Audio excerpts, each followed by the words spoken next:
me see. I've got a card pull today, and the card that I have pulled, and I've actually been just like sitting and thinking it over for a few days, is the 10th house, authority. So it's really got me thinking about things like, what is my relationship to authority?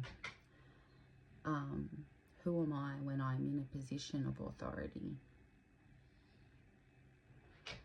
How do I relate to my own personal authority? What does strong leadership look like in a transformed world?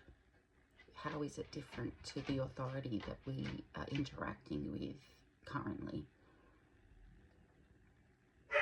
What amendments do we need to make in our ideas of authority? Thinking back to childhood and how authority showed up in my childhood, how that made me feel and how that's impacted me as a grown person. My relationship to the esoteric authority, my higher self, my ancestors,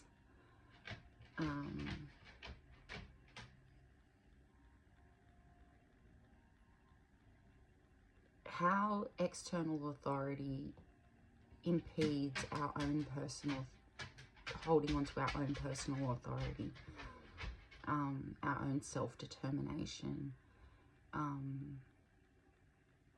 our own bodily autonomy, things like that.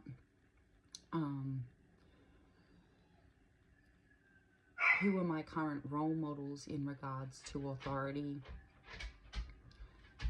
How do we step into the role of authority in a loving and competent and responsible and empowering way in community spaces?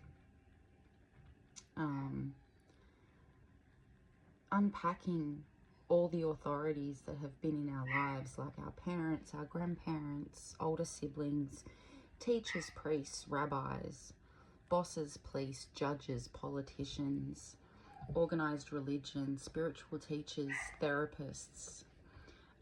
What motivations have all of those authority figures had in their place of authority?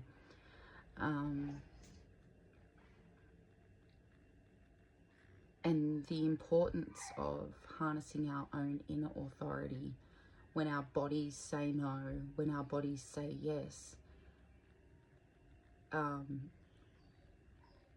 when our emotions show up, how are we being an authority over them with our minds instead of just letting our emotions exist as they are, to let us know certain things. The way in which we speak to ourselves, it's had me really thinking about a lot of these things, and the way in which authority can be a damaging thing, but it can also be a very empowering thing.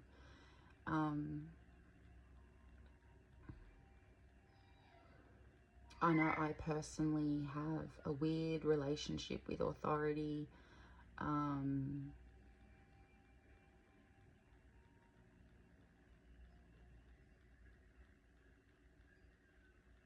I don't like it.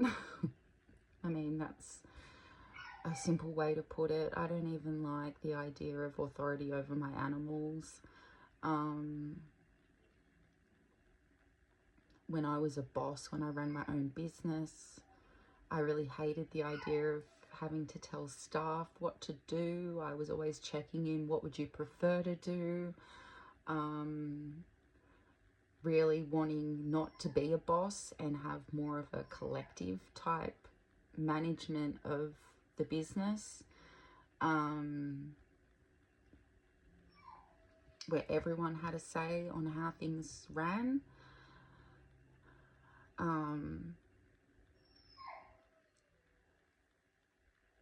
But that also came back to my own lack of trust in my own inner authority, in knowing that I could have very successfully ran a business in the ethical way that I wanted to,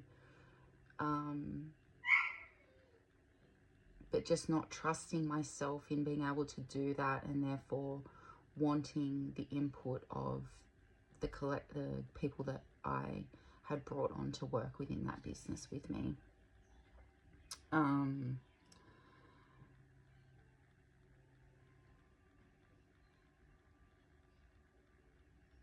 But I think a big part of my dislike of authority has come from obviously being Aboriginal, and the way that settler colonialism stamped its authority on these stolen lands and continues to, being raised a Catholic, and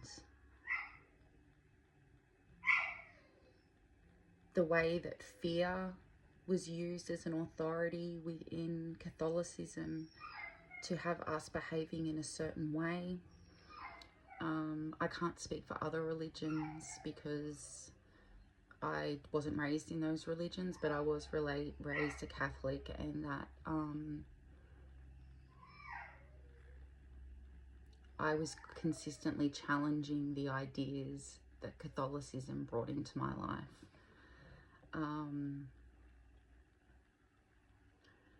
I know that the way that my parents parented impacted on the way that I parented. I didn't like at all the use of physical punishment, or the idea that I was somehow there to be molded into what they wanted me to be. And so I took a very different approach with my own kids.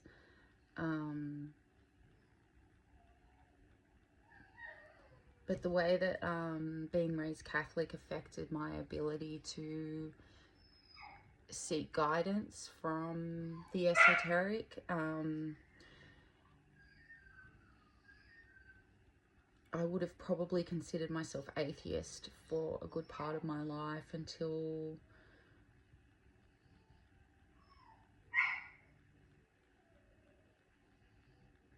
I can't even tell you when. I dabbled in spirituality through my teens and early 20s. I lost touch with it for a long time, had it brought back into my life during a really horrible domestic violence period, where it was used as a form of control, and have recently allowed myself to find that part of me again, so that I can be more confident in trusting who I am by listening to my body, listening to my emotions, the way I talk to myself, those kinds of things. So that's where personal authority has really stepped in for me. Because authority has affected my own ability to feel self-empowered, you know, and for me that's really important because there is so much loss of power and control of our lives within a settler colonial state. Rules and regulations and these authorities that want us to be a kind of homogenous group of people.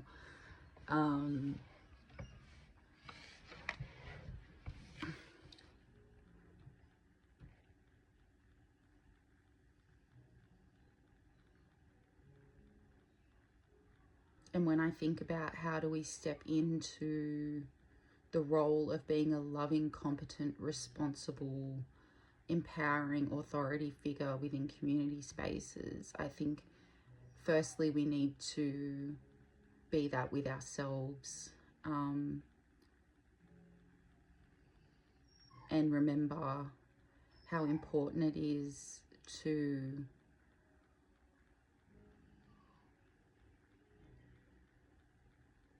allow ourselves the time and space to create that sense of self, that sense of self-empowerment, of self-trust and things like that. So I know this was a bit of a different type of reading today, but I guess I want to draw attention to the imagery on the card with the mountains. It's authority can very much be about having to climb a mountain for self-empowerment that can seem impossible to climb. It can be about conquering those mountains that are authority.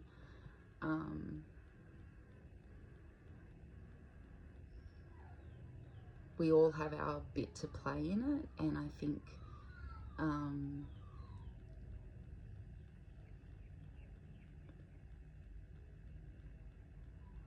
we can all see the way that authority plays out in the world, and even reflect that back to how it plays out within our inner beings.